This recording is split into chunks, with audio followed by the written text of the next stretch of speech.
Hmm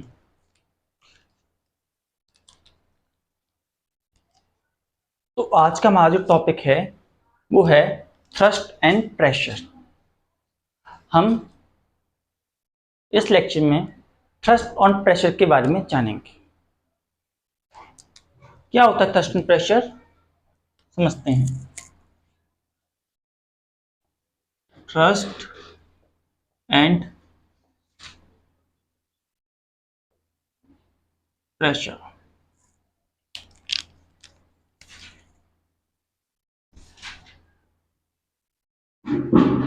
thrust and pressure, what do you understand by thrust and pressure?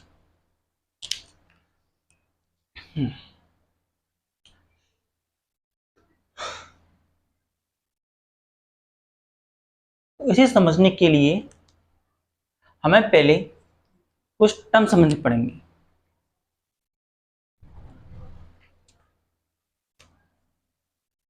Thrust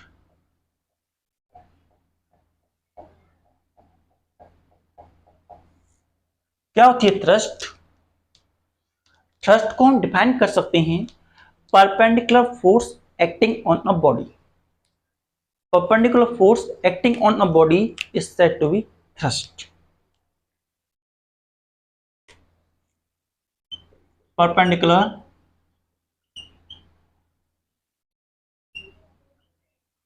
force acting on a body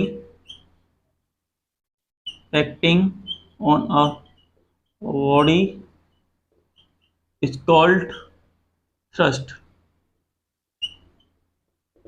perpendicular force जो कि body पे act कर रही है उसे हम थ्रस्ट कहते हैं।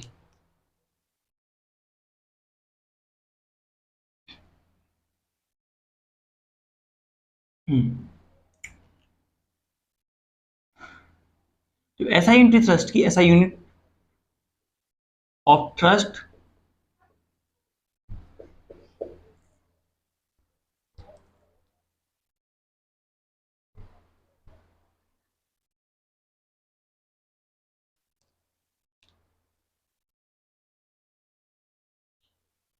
जो ऐसा यूनिट थ्रस्ट की वो न्यूटन होती है, और न्यूटन ऐसा unit thrust is Newton.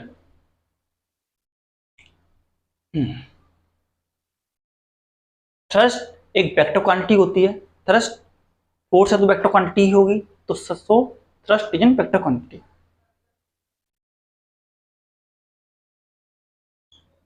Thrust is a vector quantity. Thrust एक वेक्टर क्वांटिटी होती है।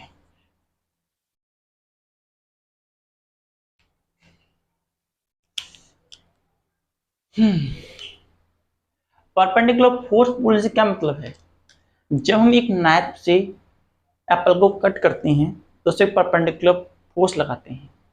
जब हम वेजिटेबल्स को, फ्रूट्स को कट करते हैं तो हम उस पर परपेंडिकुलर फोर्स लगाते हैं, तो उसी परपेंडिकुलर फोर्स को हम थ्रस्ट कहते हैं। That perpendicular force is called thrust. Next is pressure. Pressure, what do you understand by pressure? Pressure को डिफाइन किया जाता है फोर्स पर unit area.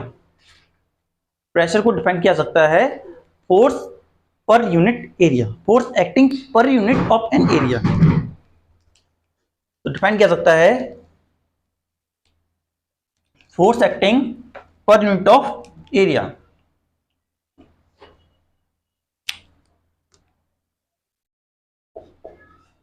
Force acting per unit of area. दो इंपोर्टेंट टर्म है इसके अंदर, एक है फोर्स और दूसरा एरिया, फोर्स एंड एरिया। तो फोर्स एक्टिंग पर यूनिट एरिया, क्या कहला जाता है? प्रेशर। फोर्स एक्टिंग पर unit area is called pressure. तो फॉर्मूला बनता है प्रेशर का, क्या बनता है फॉर्मूला प्रेशर का? बन जाता है pressure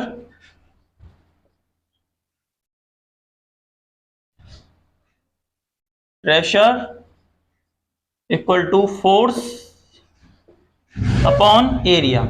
force upon area, pressure become equal to force upon area. तो प्रेशर का फॉर्मूला होता है फोर्स अपॉन एरिया के बराबर होता है। Pressure equal to force upon area.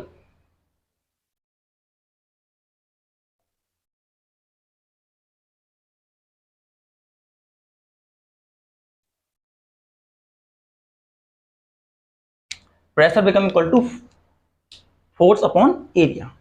अगर हम प्रेशर को पी से नोट करें, प्रेशर जो हमारा पी है, फोर्स हमारी एफ है, एरिया जो ए है, तो फॉलो बनता है प्रेशर का, pressure become equal to F upon A. Pressure का फॉर्मूला बन जाता है F upon A. F upon A के बराबर हमारा प्रेशर बनता है। Pressure equal to F upon A, that's a formula of pressure.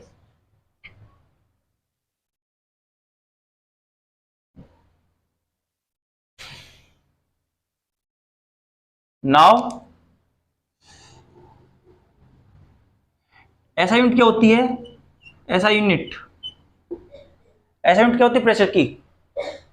ऐसा यूनिट होती है प्रेशर की पास्कल और पीए। और फोर्स और एरिया के टर्म में देखो, फोर्स और एरिया के टर्म में देखो तो होती है, फोर्स कैसे यूनिट होती है? न्यूटन, और एरिया की मीटर स्क्वायर, तो न्यूटन मीटर स्क्वायर। ये क्या है हमारी? It's a unit of pressure, it's a unit of pressure, it's a unit of pressure. ये यूनिट है प्रेशर की, it's a unit of pressure. तो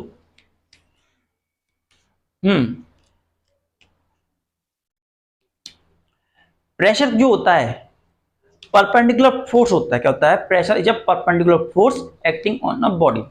और perpendicular force acting on a body को क्या बोलते हैं? थ्रस्ट। क्या बोलते हैं? थ्रस्ट। तो हम प्रेशर को कह सकते हैं थ्रस्ट पर यूनिट एरिया। क्या बोल सकते हो? Thrust per unit area. Pressure is also defined as thrust per unit area. Pressure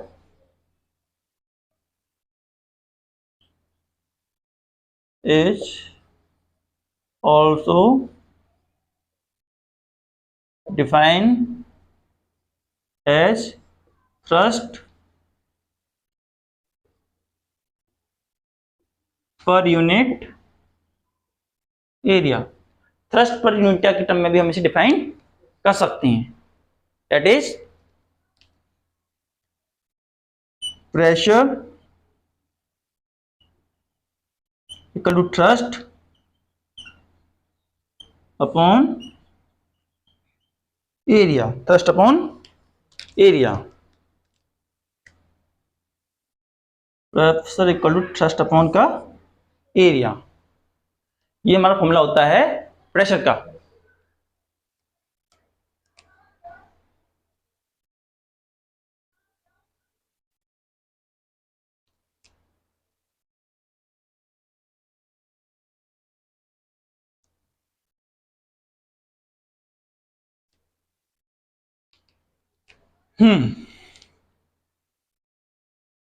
तो इस चीज में, इस फॉर्मूले में क्या देख रहे हैं? प्रेशर के फॉर्मूले में क्या नजर आ रहा है? जो हमारा प्रेशर है वो दो चीजों पर डिपेंड कर रहा है। क्या कर रहा है? दो चीजों पर डिपेंड कर रहा है। वो कौन कौन सी दो चीजें हैं वो देखते हैं। प्रेशर जो होता है, first pressure is directly proportional to force. क्या होता है? प्रेशर जो होता है डायरेक्टली प्रोपोर्शनल होता है फोर्स के, तो क्या कह सकते हो, pressure is directly proportional to force. Pressure is directly proportional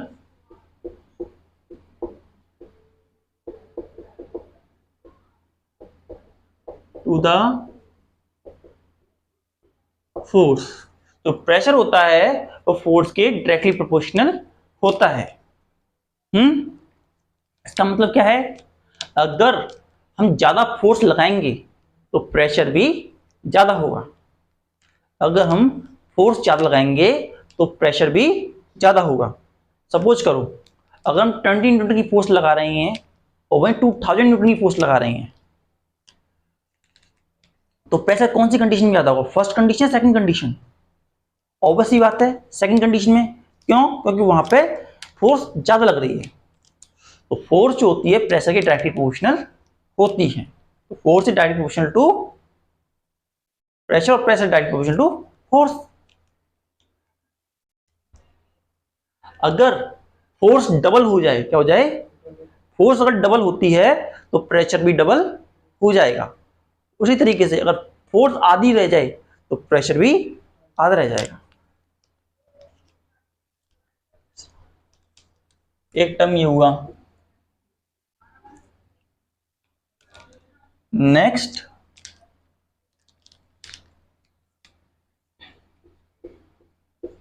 तो प्रेशर होता है इनवर्सली प्रोपोर्शनल होता है एरिया के। क्या होता है? इनवर्सली प्रोपोर्शनल होता है एरिया के। तो क्या कह सकते हो,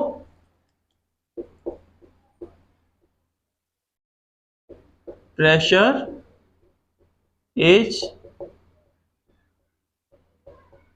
inversely proportional to area.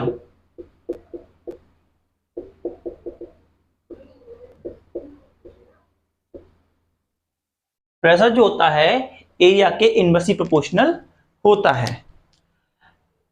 Area के इनवर्सली प्रोपोर्शनल बोलने से क्या मतलब है कि अगर एरिया बढ़ेगा तो प्रेशर कम होगा, और अगर एरिया छोटा होगा तो प्रेशर बढ़ेगा।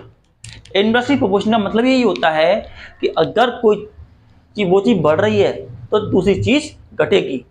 तो with increasing area pressure going to be decrease. Pressure जो होता है वो डिक्रीज कर जाता है विद इंक्रीजिंग एरिया। अगर हम एरिया को आधा कर दें, if we reduce the area to half, तो प्रेशर दोगुना हो जाएगा, pressure become increase by 2 time. और वहीं अगर हम एरिया को डबल कर दें तो प्रेशर आधा रह जाएगा, pressure become equal to half, pressure जो है आधा रह जाएगा। कुछ कॉमन एग्जांपल जो कि हमें इसको देखते हुए समझने चाहिए। सब कॉमन एग्जांपल, एक क्वेश्चन तुम्हें दे रहा हूं, करके देखिएगा कि प्रेशर एक स्केलर क्वांटिटी है या वेक्टर क्वांटिटी है, ये तुम्हें बताना है। प्रेशर एक स्केलर क्वांटिटी है या वेक्टर क्वांटिटी है, ये मुझे बताना। Okay, now some uses application of pressure. हम प्रेशर का ध्यान रखते हुए कौन कौन सी एप्लीकेशन को यूज करते हैं, ठीक है। इसमें हम लिखा तो नहीं रहे, लेकिन तुम्हें बता देते हैं। पहली एप्लीकेशन होती है बैग। क्या होते हैं? बैग। जो हमारे बैग होते हैं, क्या होते हैं? बैग। उनकी जो स्ट्रिप्स होती हैं, क्या होती हैं? स्ट्रिप जो होती है बैग की, वो कैसी होती हैं? ब्रॉड होती हैं। कैसी होती हैं? ब्रॉड होती हैं। ब्रॉड स्ट्रिप का यूज क्या होता है? Why use broad strips? Broad strip क्यों यूज करते हैं हम?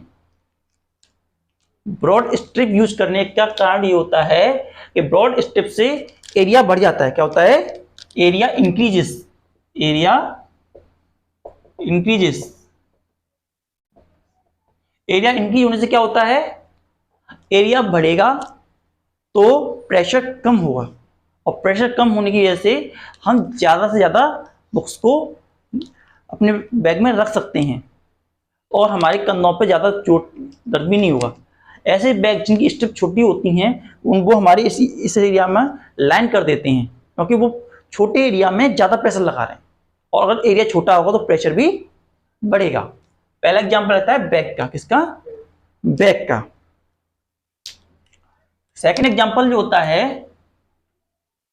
नाइफ का। लो, क्या? नाइफ। दो तरीके की नाइफ होती हैं, एक शार्प नाइफ, एक शार्प और एक ब्लंट। क्या होता है? एक शार्प नाइफ होता है और एक ब्लंट नाइफ होता है। जो शार्प नाइफ होता है उससे हमारी जो वेजिटेबल्स होती हैं या फ्रूट्स होते हैं वो बड़ी आसानी से कट जाते हैं, या शार्प ब्लेड जो होते हैं उनसे हम बड़ी आसानी से किसी भी पत्थर को या लोहे को काट सकते हैं।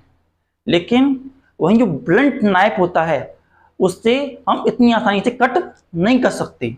ब्लंट नाइफ जो होता है इतनी आसानी से कट नहीं कर सकता। ऐसा क्यों? रीजन है, जो शार्प नाइफ होता है सेम फोर्स से लगती है, लेकिन उसका एरिया होता है स्मॉल होता है। क्या होता है? एरिया स्मॉल होता है, और छोटे एरिया पे वो फोर्स लगाता है।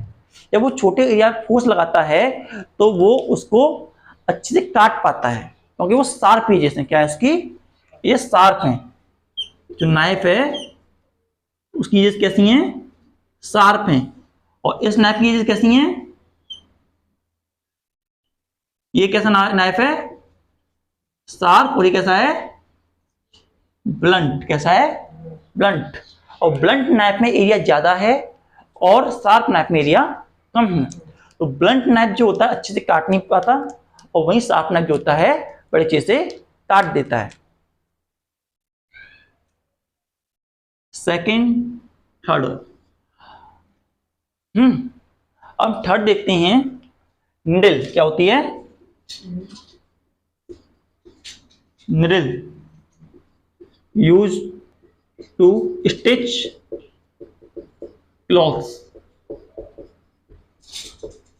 Needle use to stitch clothes. जो निडल होती है उसका जो एरिया होता है, जो स्टार्टिंग पॉइंट एरिया होता है, वो कैसा होता है? बहुत ही छोटा होता है। कैसा होता है? बहुत ही छोटा सा होता है। जैसे ये हमारी क्या है? निडल। इसका जो ये एरिया होता है कैसा होता है? Very small. क्या होता है? वेरी स्मॉल एरिया होता है। That area is very small.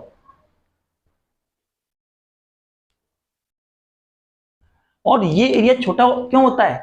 ताकि ये बड़ी आसानी प्रेस कर जाए हमारे क्लॉथ के अंदर और बड़ी आसानी से हम स्टिच कर सकें। तो छोटा एरिया होगा तो कम फोर्स में भी वो हमारे क्लॉथ के आर पार जा सकता है, गो थ्रू हो सकता है और क्लॉथ को स्टिच कर सकता है। तो नीडल जो होती है क्लॉथ को स्टिच करने में काम आती है इसी तरीके से। उसी तरीके से फोर्थ हम देखते हैं कैमल। क्या होता है? Camel is called ship of desert. में सुना होगा, कैमल को हम शेप ऑफ डेजर्ट भी कहते हैं। Camel is also called ship of desert. Why he called so? ऐसा क्यों कहते हैं उसे? कैमल को शेप ऑफ डेजर्ट क्यों कहते हैं? असल में जो उसके फीट होते हैं वो काफी स्पॉन्जी होते हैं और जिनके अंदर एरिया काफी इनलार्ज होता है। इसीलिए जब वो चलता है रेगिस्तान पर, जब वो चलता है तो ज्यादा एरिया कवर करता है। उसके फीट जो होते हैं लार्जर एरिया कवर करते हैं, और लार्जर एरिया कवर करने की वजह से जो उसके फीट प्रेशर एक्सपीरियंस करते हैं वो कम करते हैं। लार्जर एरिया उसके फीट का होने की वजह से उसके वो कम प्रेशर एक्सपीरियंस करते हैं। इसीलिए जो कैमल होता है बड़ी आसानी से रेगिस्तान में चल सकता है। उस तरीके से ट्रक और ट्रैक्टर जो होते हैं, क्या होते हैं? Truck and tractor. ट्रक और ट्रैक्टर जो होते हैं उनमें भी यही काम होता है। उनके भी टायर जो होते हैं बड़े बड़े होते हैं। ट्रैक्टर के टायर बहुत बड़े बड़े होते हैं, लेकिन जो ट्रक होता है उसके टायर तो बड़े नहीं होते, लेकिन उसमें बहुत सारे टायर लग रहे होते हैं। क्या होते हैं? बहुत सारे टायर लग रहे होते हैं, तो वो भी बहुत बड़ा एरिया प्रोड्यूस कर देते हैं। तो बहुत सारे एरिया प्रोड्यूस करने के कारण जो प्रेशर होता है वो डिवाइड हो जाता है, pressure gate divided in truck. और ट्रैक्टर में तो एरिया बड़ा होता ही है, जिसके कारण वो खेत में प्लग करने के काम में आता है, और भी कहीं रोड पे चलता है तो उसके धंसने के चांस कम होते हैं। इस तरीके ट्रेन जो होती है, क्या होती है? ट्रेन ट्रेन में भी यही होता है, उसके स्लीपर्स होते हैं, उनमें गैप होता है। क्या होता है? गैप। जिनमें वो चल रही होती है स्लीपर्स में, उनमें गैप होता है, और वो गैप थोड़ा बड़ा होता है, और वो क्या प्रोवाइड करते हैं? Larger area. Larger area provide करते हैं, इसलिए इतनी बड़ी ट्रेन का जो प्रेशर होता है वो उसे बियर अप कर लेता है। क्यों? क्योंकि वो बहुत बड़े एरिया पे लग रहा है, छोटे एरिया पर वो एक्सपीरियंस नहीं हो रहा, एक बड़े एरिया पे लग रहा है, इसी वजह से वो फोर्स एक्सपीरियंस और मेंटेन हो रही है। ठीक है।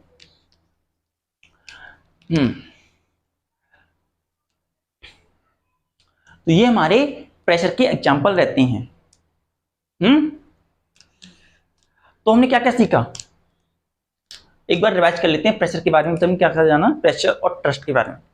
हमने जाना थ्रस्ट जो होती है एक परपेंडिकुलर फोर्स होती है। Thrust is a perpendicular force acting on a body.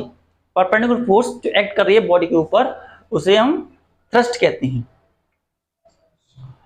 और थ्रस्ट की असाइन न्यूटन होती है, वेक्टर क्वांटिटी होती है। जो प्रेशर होता है उसे डिफाइन किया जाता है फोर्स पर यूनिट एरिया। प्रेशर को डिफाइन किया जाता है फोर्स पर यूनिट एरिया के रूप में। यहाँ पे फोर्स अपॉन एरिया, हमने प्रेशर को P से, फोर्स को F से और एरिया को A से नोट किया, तो हमारा फॉर्मूला बन गया P equal to F upon A। जो यूनिट होती है उसकी पास्कल होती है ऐसा यूनिट, और उसे न्यूटन मीटर स्क्वायर भी इसकी यूनिट होती है। प्रेशर जो होता है थ्रस्ट पर यूनिट एरिया भी बोला जाता है, प्रेशर का formula thrust per unit area भी होता है। प्रेशर जो होता है किसी बॉडी का वो डायरेक्टली प्रोपोर्शनल होता है फोर्स से, कितनी फोर्स पे लग रही है, और इनवर्सली प्रोपोर्शनल होता है एरिया का, कि अगर बड़ा एरिया बढ़ेगा तो प्रेशर कम होगा, और एरिया छोटा होगा तो प्रेशर बढ़ेगा। इस तरीके से जो बैग, नाइफ, निडल और कैमल, ट्रक, ट्रेन, ट्रैक्टर, इन सब के हमने तुम्हें एग्जांपल्स बताए। इसी तरीके से जब हम चल रहे होते हैं, क्या होते हैं, वॉकिंग कर रहे होते हैं, तब ज्यादा प्रेशर लगता है as compare to standing. Question आ सकता है in which condition more pressure will be exerted while walking और स्टैंडिंग। जब हम खड़े होते हैं तब ज्यादा प्रेशर लगता है, या जब हम चल रहे होते हैं तब ज्यादा प्रेशर लगता है? अर्थ पर कब प्रेशर ज्यादा लगता है? तो आंसर इज व्हाइल वॉकिंग। क्यों? रीजन इसका क्या है?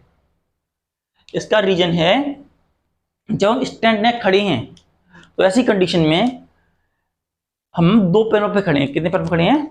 दो पैरों पे खड़े हैं, तो इस वजह से एरिया कैसा है? लार्ज है। एरिया इज लार्ज, एरिया जो है हमारा लार्ज है। वहीं हम चल रहे हैं तो चलते समय हम एक समय में केवल एक पैर के ऊपर ही खड़े होते हैं।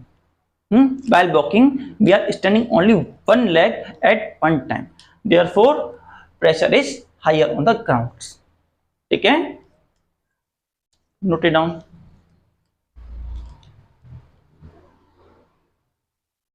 काफी